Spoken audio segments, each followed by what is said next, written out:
What's up, everybody? It's LaMuerteBlanca. We are back for another Yakuza Explained video, and this time we're discussing Yakuza 3. But real quick, I wanted to take a second to thank everyone for all of their support and all the amazing feedback that we have been getting on these videos. As a small channel, I honestly never thought these videos would be as popular as they have been, and this honestly would never have happened without any of you. So back to Yakuza 3, I'm going to be honest with you. This is one of the weaker Yakuza games that you'll probably play. I felt like the developers got really lazy on this one since there's a lot of unnecessarily filler throughout, even in the main story. Regardless, the game is still really good, still worth a play.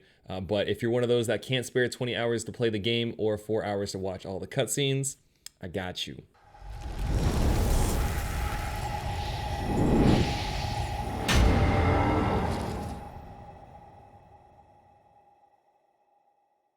So the game starts off, and for once it looks like our mans Kiryu and Haruka are in a good spot. The sun's shining, there's a beach, and it looks like they're eating pretty well. For those of you that are confused by all the kids, Kiryu is now running his own orphanage. Remember, he was an orphan himself, and our mans has a heart of gold and wants to give back. Just when they're about to sit down for a good meal, some guy named Rikiya shows up and says the boss has been shot. Not sure who that is, but I guess Kiryu cares because he's all like, what?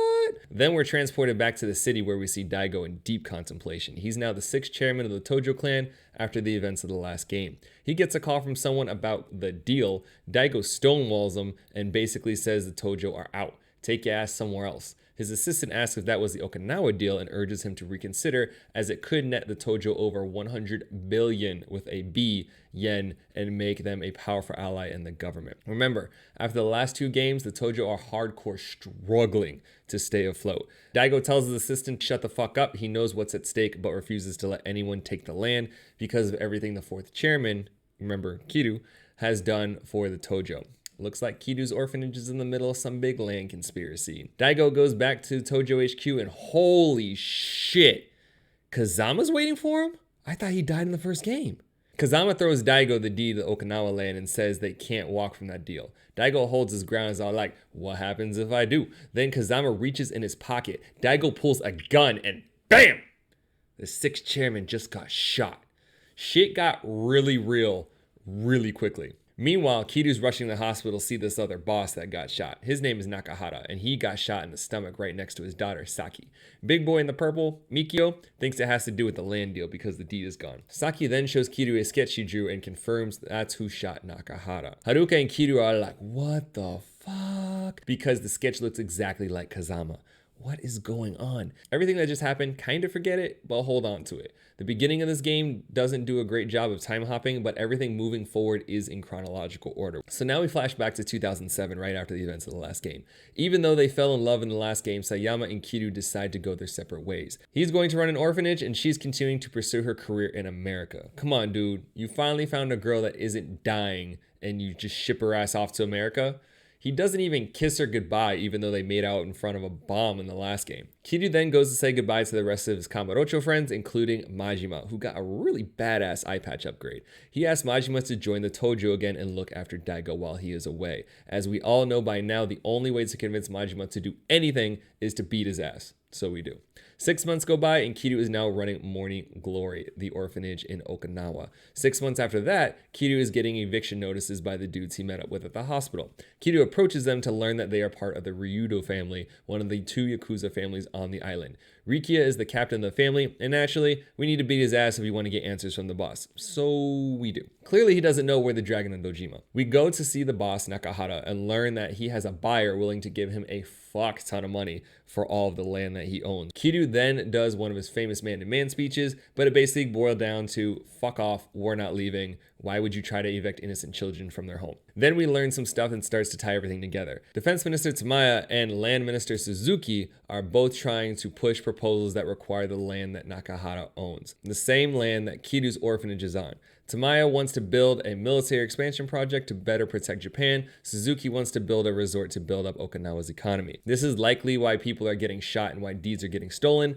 More on that later. At different points in the game, it does get annoying by making you do pointless quests that involve the orphan kids. This time, one of the kids is getting bullied, and one of the kids took one of the other kids' money for some reasons, whatever. Rikiya then shows up asking Kiryu for help. Nakahara's gone off the deep end because his adopted daughter Saki went missing. Nakahara took her in because her parents are scum of the earth, she also doesn't speak because of her traumatic childhood. Kiryu gets a tip that she is likely taken by her mother and brought to the other gang's HQ.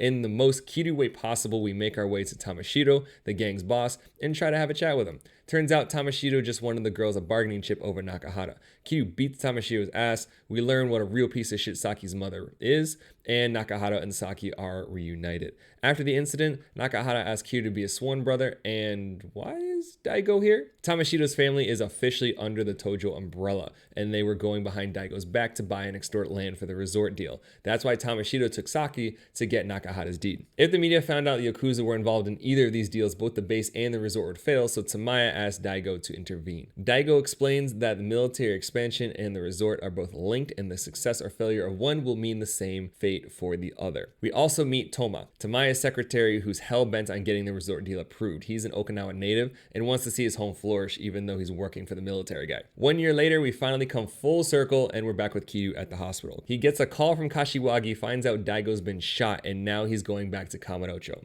Seriously? He moved to a small island far away from Tokyo, and shit still finds a way to bring his ass back. Kiryu should have went to America with Sayama. But before we go back to Kamurocho, we need to do more stupid filler quests like get a dog and play baseball. Finally, we're back to Tokyo. And even though it has been years, not much has changed, especially since the second we show up, there's trouble going down to Stardust. We show up and some dude in nappy cornrows is trying to buy out Stardust. They're with the Nishikiyama family, and their current leader, Kanda, is preparing for war. Like, come on, dude. Why the fuck are they still in the Tojo? No one thought to excommunicate their asses after back-to-back patriarchs betrayed the clan. And now a third patriarch is going to make the same dumbass move.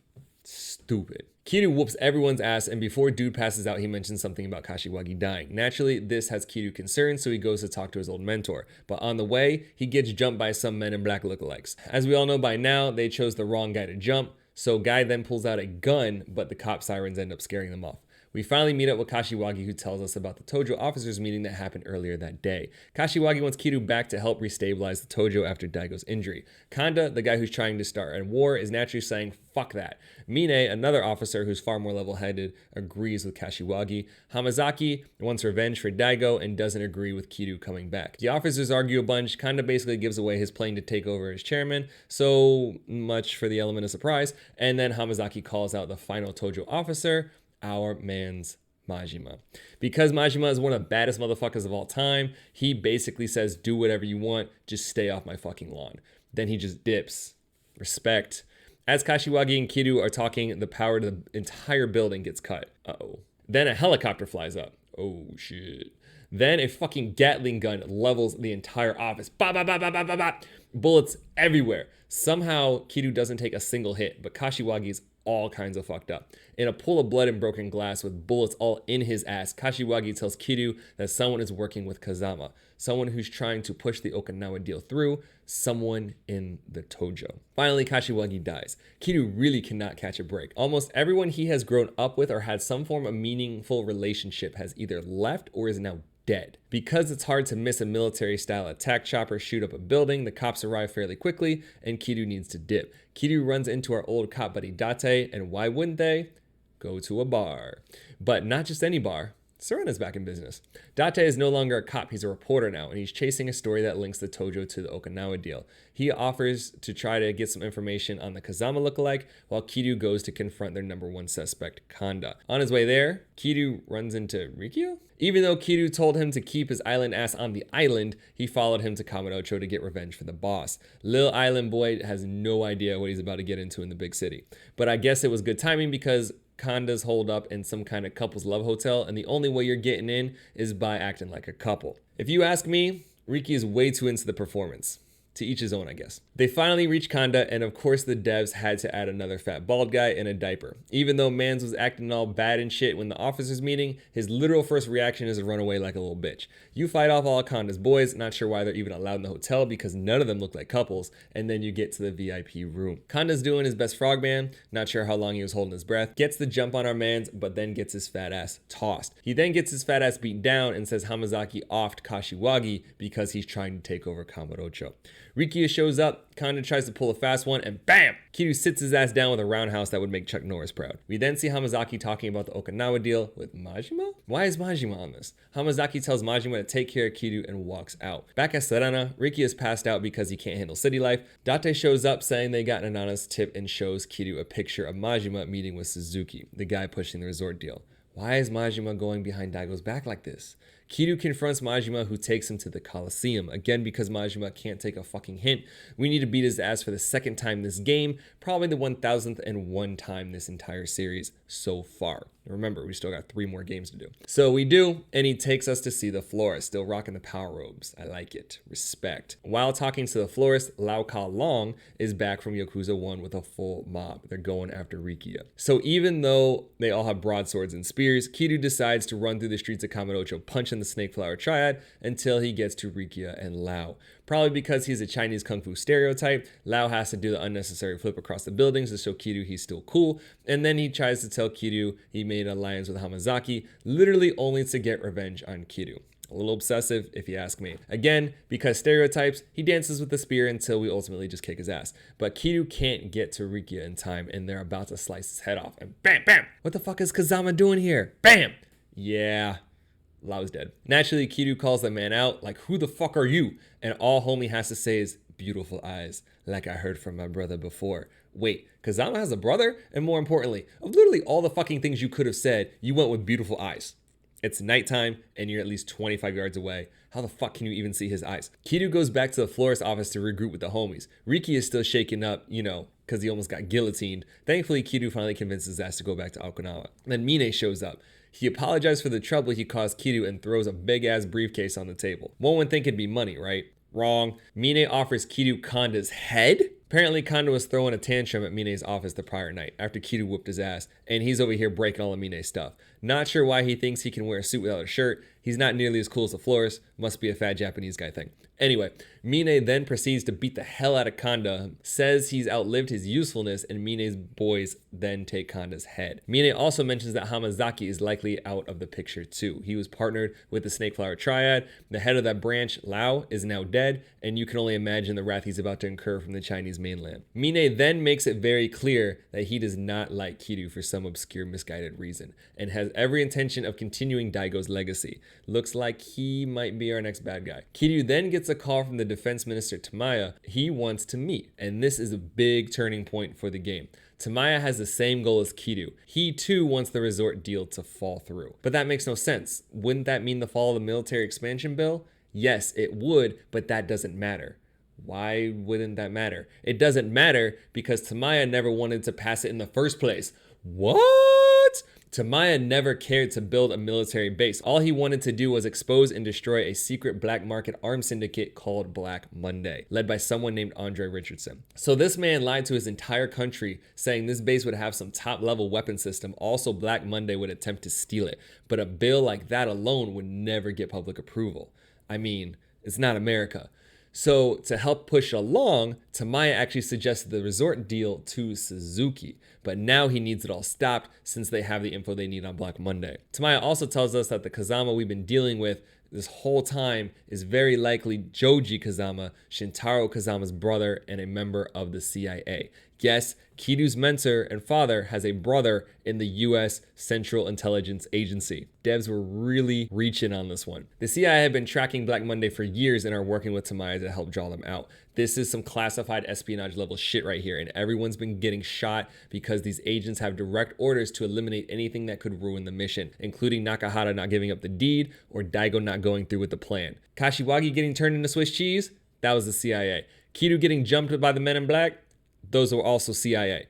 However, this information isn't free and Tamaya needs a favor. He wants Kiryu to save Toma, the secretary that went with Daigo to Okinawa. The CIA put Toma on their hit list because he's learned all the secrets that Tamaya is currently telling Kiryu. Man knows too much, so he's got to go. But Tamaya can't warn Toma himself because Toma resigned and started working the resort deal. Remember, Toma's an Okinawa native and he wants his home to flourish, which is why he switched over. But wait, Hamazaki's MIA, Kanda's dead. Who's Toma working with? fucking Mine is running the resort deal with Toma as he makes his push for the top of the Tojo. If Toma is kept safe, Tamaya promises he'll make sure the resort bill never passes. Kiryu's all hyped now, like, let's do it for the kids and their shitty quest lines, yeah! So we finish chatting with Tamaya and mad goons are waiting outside for Kiryu. They gotta be like 100 dudes out there, most of them have weapons, but Kiryu has hands, so fuck it, we start punching. When it seems like there's really no escape, who else but our man's Majima joins the party. His crazy ass rolls up in a dump truck, almost runs half of Suzuki's men over, and saves Kiryu in style. He got the paint job matching the pink leopard print curtain. Let's go, Majima. So we're back in Okinawa trying to find Toma, but first we have to do more stupid filler missions. We put on a wrestling show for some kid that got asthma but doesn't actually have asthma. Haruka's working with sketchy conmen to make money the orphanage never needed in the first place. One of the girls runs away because the other kids don't appreciate shit. Again, nothing relevant to the actual story, but it's all main quest line, unfortunately. So we track down Toma and he's chilling in the happiest place on earth. That's right, Disney's been lying to you this whole time. I'd also like to mention that if you didn't know, this game was made by Japanese devs because it's, you know, Yakuza, you'd probably figure it out once you learn they dedicated an entire minute to the dancing girl scene. I'm smelling some simps. Toma's hyped because he thinks he's pushing the resort deal through, but the hype quickly ends when Joji Kazama rolls up and pulls a gun on the man. Trigger starts getting pulled, Kiryu finds a way to run faster than Joji's finger can move, and Toma just shit his pants. Toma gets away, and naturally we need to fight Joji. Yakuza, civilian, CIA, it doesn't matter. Everyone can catch these hands, including Joji. Because we kicked his ass, he promises to leave Toma alone, and now we're friends. Funny how that works. Joji says the CIA just found out where Daigo's being held and he is afraid Mine has this information as well since he's working with Black Monday. Joji also wasn't the one who shot Daigo and Nakahara. It was his partner, the one who jumped Kiryu in the alley. Kiryu's ready to take the next flight out to Daigo when one of his kids shows up. The fuck is this kid doing in a strip club and how the hell did he even know Kiryu was here? But it's real bad though, because that fuck Tamashiro shot Rikiya and Mikio. Mine slapped Haruka. Mikio took a sledgehammer to the spine and the head trying to save Dago's house. No way, he's not dead. Nakahara couldn't do shit because he's old and recovering from a gunshot. And these assholes tore down the orphanage. It's fucked up. The really intense close-up tells you Kiryu's ready to fuck someone's day up and he rushes the morning glory. When he gets there, the place is completely leveled. Not sure why any of the neighbors haven't offered to help the orphans, but here we are, sitting on a tarp with literally nothing. Nakahara also got kidnapped by Tamashiro. Mikio must have put a lot of stat points into Vitality because there is no way he should be alive right now, but somehow he still is. Also, not sure why literally nobody has called an ambulance, the cops, or at least a taxi to get this guy some help. He's just laying there. Mikio says go save the boss, and Kiryu promises to. And then Mikio finally dies. Psych! After a brief black screen, Rikiya gets a call and says Mikio is going to pull through. It's okay. I don't get it either. Thank God Mikio is okay, I guess, because now Kiryu can finally go get Nakahara back. For some reason, Tamashiro decided the abandoned bull ring would be a good place to set up his HQ, and his job right now is to keep Kiryu busy while Mine heads off to Daigo. Nakahara's thrown in the ring, and these bulls are ready to fuck him up. Rikiya shows up even though Kiryu told his ass to stay with the kids, which he obviously didn't do, and on top of that, he brought Saki. Why would you bring a little girl to a gang hideout? At least he called the cops, but that pisses Tamashiro off, so he shoots the gun and that freaks out the bulls. Saki yells at her pops, telling him to watch out. This is a big deal, remember, because she's been mute since he adopted her. This is also a big deal because even though he got shot less than a week ago, this gives Nakahara the strength to take on a fucking bull with his bare hands. Then he tosses it like nothing. I did some extra research on this one, and the average adult bull weighs between 1,100 to 2,200 pounds. I'm calling bullshit. see what I did there? Nakahara fights 4 bulls, while Kiryu beats down the entire gang, including the gun-wielding Tamashiro. Everything seems to be on the up and up until Tamashiro reaches for his gun. You see, Kiryu didn't learn his lesson in Yakuza 1 when he left Shimano alive, and Tamashiro does the same last-ditch attempt to try to kill Kiryu. But oh shit! Rikiya took the bullet straight to the chest. No way he's pulling a Mikio on this one. Tamashiro now has a clear shot on Kiryu, and bam! Joji put a clean one through Tamashiro's head. Rikiya does his deathbed speech and finally passes away. Kiryu strangely takes this death really hard. Kiryu, you only knew the guy for like a year, and now you're ugly crying worse than you did when Kazama, your father, or Yumi, your first love, died. Come on, dude. Last thing for Kiryu to do is to stop Mine, save Daigo, and end Black Monday. Okay, that's 3 things, but they're all in Kamurocho, so off we go. Why are we bringing Haruka? I swear, Kiryu's gonna get this girl killed. Kiryu wanted to see Kamurocho one last time with Haruka. He's worried he might not make it out of this one. But they didn't actually see Kamurocho though. He just drops her off at Sarana and then goes to Daigo's hospital. This whole game is one big facepalm. Joji tells Kiryu that the CIA is on his side, but they couldn't contact the couple of squads that already are making moves on Mine, so he should watch his back just in case. We get to the hospital, fight Mine's entire gang across 25 floors, and finally get to Daigo's room. But Daigo's not there. Just the same creepy CIA dude that looks like the bad guy in every 80s action movie ever. We must beat his ass in order to get to the roof where Daigo's currently being held. So we do. Finally, we made it. It's just Kiryu, Mine, and Daigo. Mine gives us some BS story about him being an orphan and how his experiences shaped him, how Daigo's the only person he's ever admired for those reasons, and how Daigo is good as dead, so we might as well kill him now. Kiryu does the whole hero speech, which just pisses Mine off, and we all learn that Mine really can't shoot. By now you should know what happens next. They do the cool shirt thing. Coincidentally, or not, the last boss in this game has a dragon tattoo, and Mine catches hands. Seriously, if I was a Yakuza in this universe and they tried to give me a dragon tattoo, I'd tell them to fuck off because I am not ready to fight Kiryu. Because Kiryu's hands have the power of enlightenment, Mine has changed perspective after getting his ass kicked, and everything is all cool now. Until the CIA squad shows up. But they're not CIA. Say what? Men in Black are actually Black Monday members and they're posing as CIA. And the 80s bad guy is actually their leader, Andre Richardson. Andre is ready to kill both of them because they know too much and he can just get another proxy to push a military deal forward. So he's good. Suddenly, Daigo decides to wake up, rolls off the bed, knows exactly where Mine's gun is, and lights up Black Monday. But he doesn't kill Andre though, who gets up and is about to kill everyone again until Mine rushes him down and puts him in a grapple. Mine apologizes to Kiryu and Daigo and then pile drives himself and Andre straight off the edge of the building. With perfectly late timing, Kazama and Haruka show up in a helicopter to pick up Kiryu and Daigo. Seriously, what is with this game and helicopters in the final scene? Well, looks like Kiryu has saved the day again and he and Haruka are going back to Okinawa. Just before he leaves, Kiryu gets stopped by Hamazaki? Hamazaki is now completely ruined since the Snake Flower Triad incident, homeless and everything. He blames Kiryu for his situation, but because Kiryu's a good dude, he offers to help him rebuild. But instead of shaking Kiryu's hand, Hamazaki straight stabs our man in broad daylight. Haruka's freaking out, Kiryu's bleeding on the street, black screen.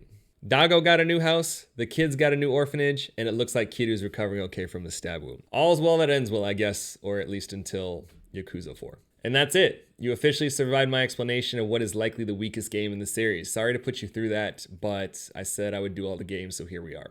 If you found this video helpful or at all entertaining, please be sure to like, subscribe, and comment. What other games do you guys want to see me explain after we finish Yakuza? I plan on doing videos for the rest of the Yakuza franchise and other games as well, but please bear with me as these videos take time. Some of these games I need to replay to get the full experience, and Blanca is a very busy boy with a full-time job, young family, and a growing live stream. If you want to hang out with us live on stream, join the family on Discord or connect on any of the socials. All my links can be found in the description below. I'm LaMuerteBlanca, and I'll catch you guys next time.